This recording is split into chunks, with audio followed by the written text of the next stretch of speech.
Daily English की practice कितनी देर करती हो? 2 hours, ma'am. Good, very good. तुम कितनी देर करती हो? 1 hour, ma'am.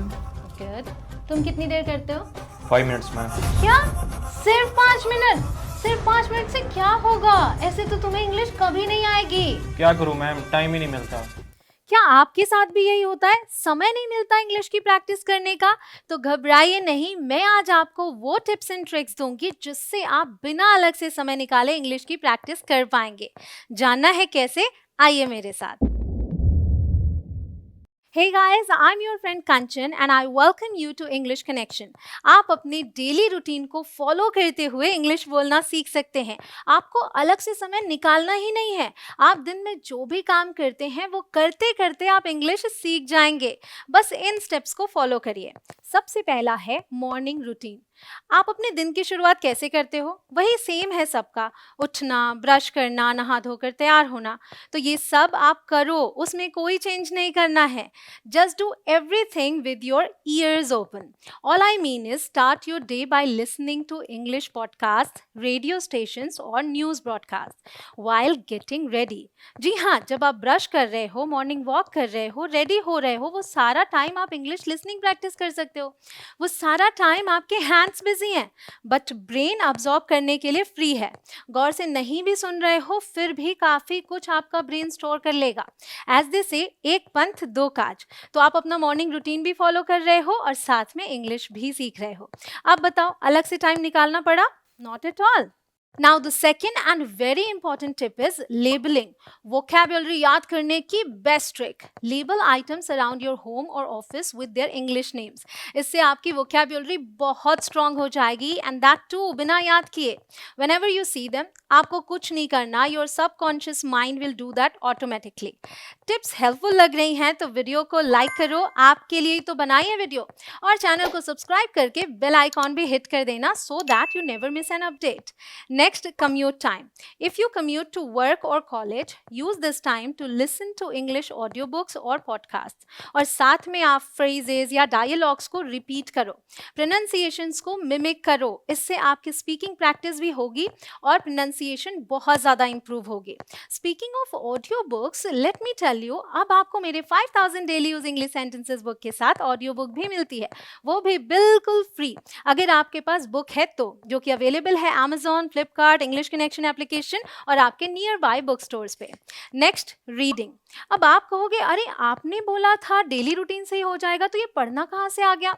So let me tell you, आपको इंग्लिश नहीं पढ़ना, आपको बस इतना करना है कि जो भी आप पढ़ते हो वो इंग्लिश में पढ़ो। That's all. न्यूज़पेपर्स, आर्टिकल्स और बुक्स जो भी आप पढ़ते हो, इंग्लिश वाली मंगा लो आप। और अगर आप में से कुछ लोग ऐसे हैं जो कुछ नहीं पढ़ते, तो पढ़ना शुरू करो, बिकॉज पढ़ना बहुत ज़रूरी है। आप सोने से पहले पढ़ सकते हो, नींद भी अच्छी आती है। स्पीकिंग ऑफ सोना, आई जस्ट रिकॉल्ड समथिंग। आपने कभी ट्राई किया है आंखें बंद करके ईयरफोन्स को कानों में लगाकर प्रैक्टिस करने की? नहीं? बहुत ही एक्स्ट्रॉर्डनरी एक्सपीरियंस होता है। आप एक काम करो, मेरी इंग्लिश स्पीकिंग प्रैक्टिस सीरीज की वीडियोस की प्रैक्टिस ऐसे ही करना और अपना एक्सपीरियंस मुझसे शेयर करना कमेंट्स में। स्पीकिंग ऑफ कमेंट्स, ऐसे ही और वीडियोस चाहिए तो लिखो दिल मांगे मोर। Now everybody's favorite TV shows and movies. Watch English language TV shows और movies. शुरू में आपको मुश्किल होगी, पर ग्रेजुअली समझ में आने लगेगा। Focus on understanding the context and key phrases. क्योंकि आपको सिचुएशन और कॉन्टेक्स्ट पता है, इसलिए चीज़ें जल्दी समझ में आ जाएंगी और प्रोनाउंसिएशन में भी कोई मिस्टेक नहीं होगी और आपकी एक्सेंट बहुत अच्छी हो जाएगी। Now whoever loves to cook, cooking and recipes. Follow recipes in English when cooking or baking. This helps you learn food related vocabulary and cooking terminology. पता है, आप खुद को जितना इंग्लिश के साथ रखोगे उतना ही जल्दी आप इंग्लिश बोल पाओगे। Now music time. Music and lyrics. You listen to songs, don't you?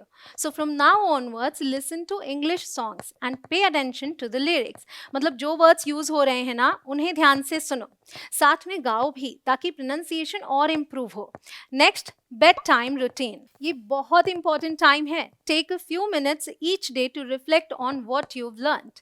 सोचने की कोशिश करो कि क्या नया सीखा. This will help you memorise what you learn so फार.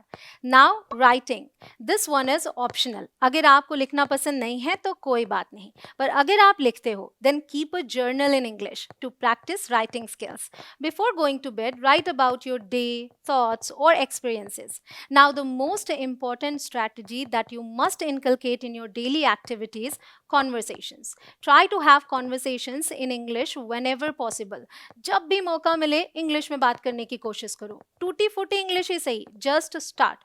अगर स्टार्ट ही नहीं करोगे तो कभी नहीं सीख पाओगे. So start today. Speak with friends, family or colleagues who are fluent in English so that you can learn from them. Use dead time wisely. अब ये डेड टाइम क्या है? जो टाइम आप अपॉइंटमेंट्स के लिए वेट करते हुए या लाइन में खड़े खड़े बिता देते हो, वो है dead time. Use that time to learn something instead of just waiting and doing nothing. You can review vocabulary, learn new phrases और एक्सप्रेशंस. आप अगर टाइप करते हो इंग्लिश फ्रेजेस बाय कंचन तो आपको ढेरों वीडियोस मिल जाएंगे मेरी. Next is the master tip: consistency is की. बिना अलग से टाइम निकाले अब आप इंग्लिश की प्रैक्टिस कर सकते हो. कंसिस्टेंसी ज़रूरी है, बिकॉज उसके बिना तो सारी मेहनत बेकार है. मतलब ये चीज़ें आपको रोज़ करनी है. Bye incorporating these strategies into your daily routine and making the most of your available time, you can make significant progress in learning English even with a busy schedule.